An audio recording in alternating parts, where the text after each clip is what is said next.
Hoy, domingo 5 de marzo, la Gaceta Independiente abre un espacio de entrevistas.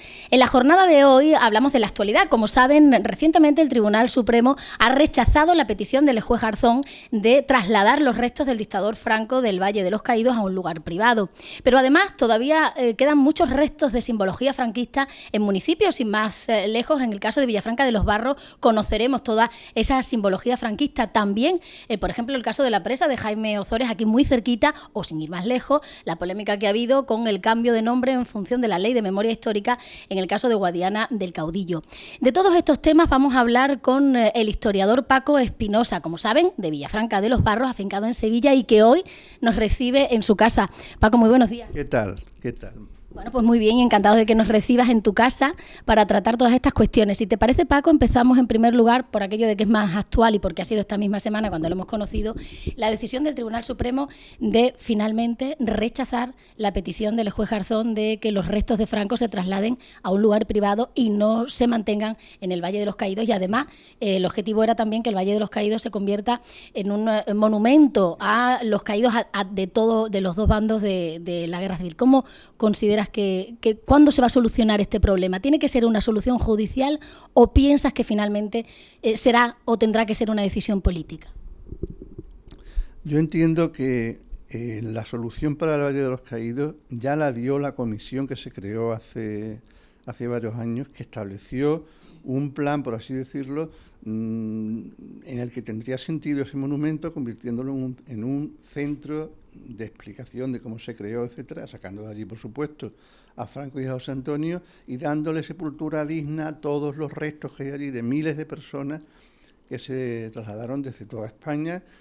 Por lo general son gente del bando franquista, aunque también hay personas de las que fueron asesinadas en la parte de la República, ¿no? Creo que eso sería lo que se debería de hacer con aquel espacio, ¿no? Pero ocurre que todavía el mundo judicial español sigue teniendo una unión con lo que sería el franquismo sociológico, que le impide afrontar claramente el problema de ese monumento, que eso es algo impensable en un país democrático que se mantenga como está. Entonces, bueno, pues la solución por la parte judicial no va a venir. Por la parte política, yo lo veo también muy complicado, que en el Parlamento se tome una decisión sobre eso en base a la ley de memoria. Es impensable ese monumento en cualquier país europeo, ¿no? Pero claro, la particularidad española es que no fue un país que perdiera la guerra mundial como ocurrió con Italia, como ocurrió con Alemania, Austria, sino que se perpetuó la dictadura durante 40 años y por lo tanto aún arrostramos las energías que se traían y las políticas de olvido que se practicaron y de memoria que se practicaron durante el franquismo. Yo decía la parte política porque como ahora en el Parlamento no tiene mayoría el Partido Popular, sí que con una petición de unión de varios partidos se podría quizás conseguir, ¿no? Posiblemente sí.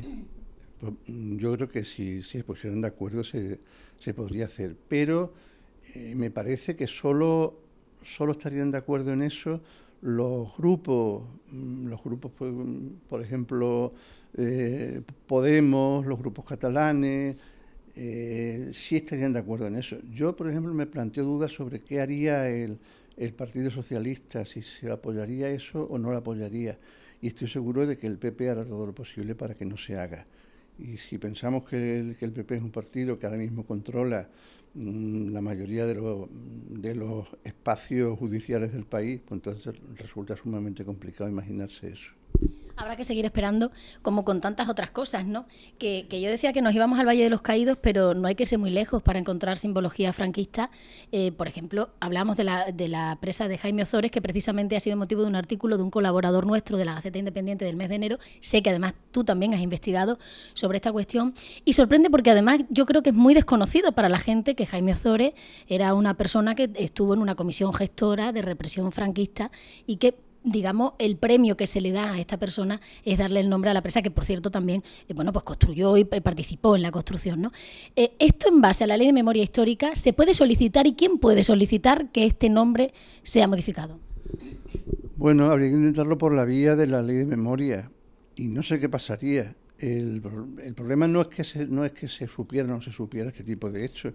Toda España está plagada de calles, de lugares, de monumentos, de pantanos, como tú dices, que tienen nombres que no sabemos quiénes son, pero en cuanto buscas un poco te enteras quiénes son.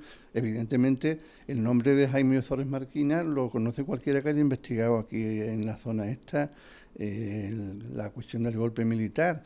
Jaime Ozores Marquina participó en la toma de varios pueblos. Aquí, aparte de ser un cargo alto en la gestora de Almendralejo, ¿no? Participó en la toma de pueblos y por lo tanto participó en el golpe, en la represión, etcétera, ¿no? Entonces, una persona como esa sencillamente no merece dar nombre a un pantano. Habría que cambiarlo. Yo no sé la actitud de la Junta de Extremadura en este sentido cuál será, ¿no?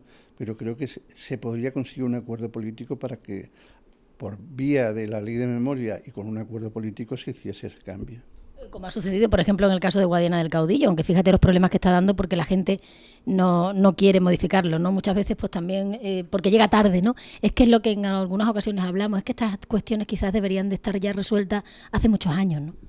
Por supuesto, cuando no se pudieron hacer, no se hicieron. Y claro, desde los años finales de los 90 o casi mediados de los 90 hasta ahora, bueno, pues cada vez nos damos más cuenta de que la derecha ha ido perdiendo ciertos reflejos que tenía y cierta sensación de no poder dar rienda suelta, como ha sido siempre aquí en España, ¿no? Se ha ido soltando cada vez más, ¿no? Entonces, bueno, pues hasta el punto de ver a un alcalde reivindicando que el pueblo se siga llamando del caudillo, que se siga llamando, como hay tantos otros en España, que también pasa lo mismo, alcaldes que tienen el cuadro de Franco en su despacho, o militares que tienen cuadros de Queipo todavía en estancias oficiales, y son simplemente, pues eso, la permanencia de lo que fue la dictadura, que todavía no ha desaparecido, porque además cuando hubo que hacerlo no se hizo a fondo. Y quizá le hubiera correspondido al Partido Socialista en su momento, ¿no? Hubiera sido el que tenía más posibilidades de hacerlo porque estuvo mucho tiempo en el poder. Y lo digo tanto a nivel nacional como a nivel regional como a nivel local. Era al que le hubiera correspondido hacerlo y no hubiera tenido ningún problema porque ha tenido mayorías durante mucho tiempo. Pues vamos al nivel local, porque precisamente, y también es actualidad, que en el último pleno han hecho alguna modificación y en el anterior también le dieron ya un nombre al último alcalde republicano, a Jesús Yuste Marzo. ¿Cómo valoras esta cuestión y qué ubicación le darías si te pidieran opinión? Hombre, yo lo valoro positivamente. Creo que es una figura importante de la última etapa republicana aquí en Villafranca, absolutamente desconocida. Creo que era una persona que se libró simplemente porque huyó unos días antes y pasó a zona republicana. Luego lo pasó fatal, salvó la vida de milagro por tener un hermano que estaba bien situado y pasó luego una etapa en prisión que lo dejó ya en una situación de salud que al poco tiempo de salir de cárcel murió. Me parece que merecía esa calle. Y sobre todo tanto el alcalde como también el primer teniente de alcalde, que era, ¿cómo se llama? Molano, y el otro que también consiguieron, los tres que consiguieron que se respetase la vida de la gente de derecha que estaba en la sacristía, yo creo que los tres merecerían una calle. Y otra cuestión importante también es la ubicación, ¿no? Recuerdo que además has hecho artículos al respecto con respecto a la ubicación que se le ha dado al nombre de la maestra Catalina Rivera. Después de mucho tiempo se consiguió que tuviera su calle, pero la ubicación no parece la más correcta, ¿no? Es paralela a Carretero Romo, párroco franquista, que además de ella dijo que fue fusilada por marxistas. No parece que la ubicación sea muy correcta, ¿no? Hombre, lo que ha ocurrido con la maestra Catalina Rivera es tremendo, porque de prácticamente no saber casi nada, que simplemente se le sabía a doña Catalina y los 4 rumores que corrían por el pueblo, después del esfuerzo que hicimos algunos de nosotros, pues empezamos a saber más, conocer su vida, su familia, los avatares que tuvo el padre, los hermanos, todo eso. Creo que siendo una maestra comprometida como era con la República y con la enseñanza, por supuesto que merecía una calle. por supuesto que la merecía. Lo ideal hubiera sido que el nombre de Catalina Rivera se lo hubiera dado al colegio que se creó en el barrio del Pilar. Hubiera sido lo lógico porque ella ejerció de maestra allí en ese barrio.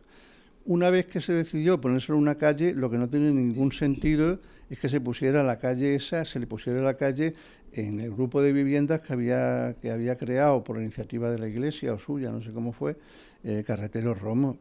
Es algo que chirría por todos sitios, en el sentido de que el Carretero Romo fue uno de los informantes negativos que tuvo la maestra, en el informe que ponía que le habían aplicado el bando de guerra por marxista, y entonces no se puede poner ahí ese nombre, resulta hiriente para la memoria, ¿no? Me acuerdo de la sobrina que tanto nos ayudó y, bueno, ya murió hace unos años. Creo que hubiera sufrido si hubiera visto dónde acabó poniéndose el nombre a su tía, a la que adoraba, ¿no? Y bueno, ella había venido por aquí, por la zona esta, había conocido a Mérida, había estado en Villafranca, y si le hubiera dicho, le han puesto un nombre a tu tía en el pueblo, se hubiera alegrado mucho, pero de haber sabido que se lo pusieron en la barriada Carretero Romo, pues yo no sé lo que hubiera dicho. Pues precisamente ODP, partido con representación en el Ayuntamiento de Villafranca, ha pedido en el último pleno que se modifique, que se cambie de ubicación, pero no se lo han admitido. Y también han pedido el cambio de ubicación el cambio de nombre de la Avenida del Ejército, porque aunque algunos de los partidos políticos han justificado para no cambiarlo, que finalmente no se va a cambiar, que bueno, que es un homenaje al Ejército, hay que recordar que ese nombre se le pone en 1936, en septiembre del 36, después de que las tropas de Franco entraran, tras el golpe de Estado, por esa avenida y se le modificara en homenaje no a cualquier ejército, sino al ejército franquista. ¿Esto se podría conseguir de alguna manera que se cambiara? Bueno, efectivamente no tiene sentido ninguno que se mantenga este nombre en esta calle que, bueno, estamos aquí al lado mismo de la calle, ¿no? Cuando además todavía tantísima gente, como ocurre en muchos casos similares, mantiene el nombre tradicional de la calle esta, que no es otro que Camino de la Fuente. Entonces, el hecho de que se le pusiera el nombre del Ejército que por ella entraron las fuerzas de ocupación en agosto del 36 y se le cambiara de nombre y se le pusiera del Ejército, ya indicaría que es un nombre que necesita cambiarse. No vale decir, vamos a cambiar los nombres de los políticos, de los militares, y vamos a dejar los de las instituciones, el Ejército, los relacionados con la Iglesia, etcétera, porque eso, ¿para qué lo vas a quitar? Pues mira, no, es que carece totalmente de sentido, ¿no?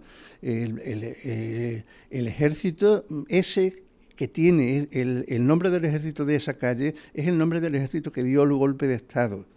Y por eso se puso la calle en la fecha que se le puso. Y no tiene sentido que se mantenga ese nombre. Habría que cambiarlo, dejarle el nombre tradicional que tenía, y si quieren dedicarle algo al Ejército, que lo planteen de otra forma. Tampoco tiene sentido dedicarle calles al Ejército. Esta cuestión que se dice, es que es el sacrificio permanente que hacen, las tareas que hacen en otros países por la sociedad. Pues mire usted, esas tareas las hace un montón de colectivos y no tienen calle ninguno de ellos. Y los militares no van gratis, ni van con su sueldo, han elegido esa opción y van allí porque se les manda. Entonces, bueno, yo no comprendo esa firmeza de mantener calles que no tiene sentido mantenerlas. Paco, un placer, como siempre, hablar contigo, charlar contigo, y muchas gracias por atender a la Gaceta Independiente para retomar asuntos que tendrían que ya estar resueltos, pero que siguen sin resolverse después de muchos años. Muchas gracias. A vosotros, muchas gracias.